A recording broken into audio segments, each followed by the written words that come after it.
Yes, what's going on, my good people? It's Cream Slice. I hope you guys are doing good. I was just farming lost sectors with the Titan, trying to find a magic build, and I think we've absolutely hit the money. And it's from the least likely source, with Void 3.0 this season being pretty much the king. I think Stasis is definitely outdoing it with this build I'm going to show you.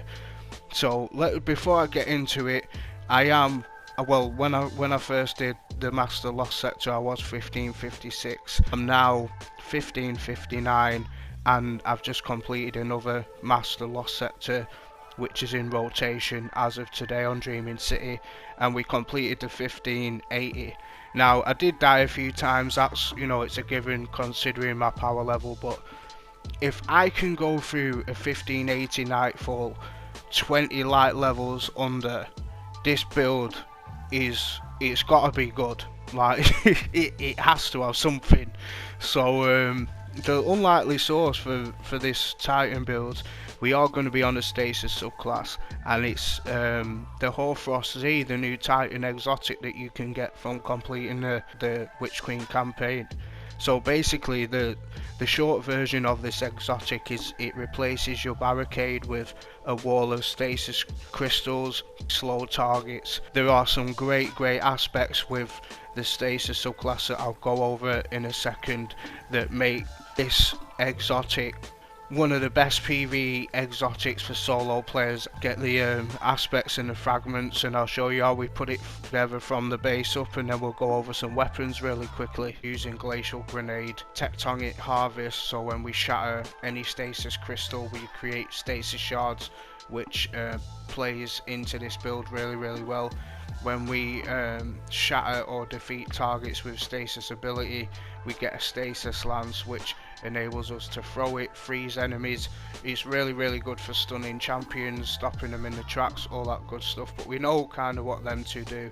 So the fragments we are going to be using is Whisperer Chains. When we're near a frozen target or stasis crystal, we take reduced damage, so this plays into the Hoarfrost really well, plus you get 10 recovery. Whisper of Rhyme, when we create stasis crystals and we shatter them, we get an overshield for 10 seconds. We've got Whisperer Conduction, nearby stasis shards tracked to our position when we shatter them, again 10 intellect and 10 resilience there. We've got Whisper of Rending, kinetic weapons do increased damage to stasis crystals and frozen targets. This is a really good fragment for the high tier content. If you are running maybe a headstone, kinetic, whisperer shards, shattering a stasis crystal boosts our grenade recharge rate. So all of these working together with this build works out really nicely. So they're the fragments and aspects. Let's take a look at the weapons.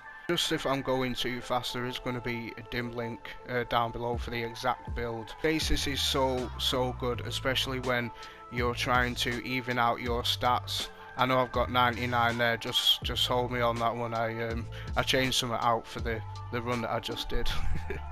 But yeah, make sure you got your grenades high for extra recharge rate with the stasis crystals. The fragment that we've got on high resilience to get our barricade back really quickly, and then try and spec it out as much as you want. But see, for me the biggest player on this build is a land tank kinetic, or if you can get one in your energy slot, which will be great, but obviously you're going to switch them up depending on what champions there are. But yeah, land tank, so when you get final blows with any weapon, it increases your resilience and additional damage resistance from combatants.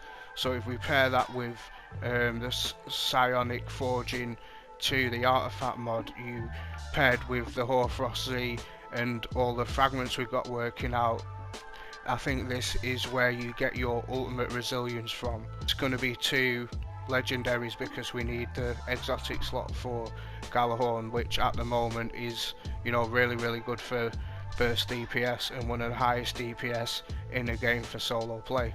We've got psionic forging, which will increase the land tank trait on our weapons. We've got rocket launcher, ammo finder, and elemental charge.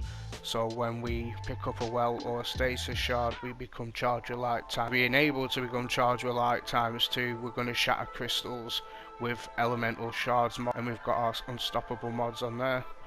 We've got Argent Ordnance for an increase for Galahorn when we are charge of light, and we've got Thermoshock plating for whichever burns you are going in on the activity.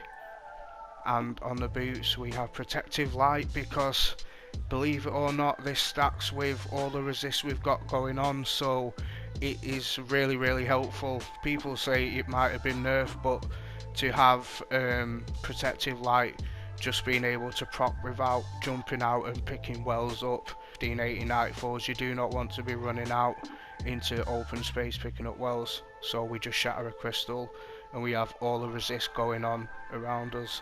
Rocket launcher, scavenger and better already. And on the Titan mark we have high energy fire. When we are charged with light, if you're not using your rocket launcher, you're going to get a 20% increase with your weapons through just shattering a stasis crystal.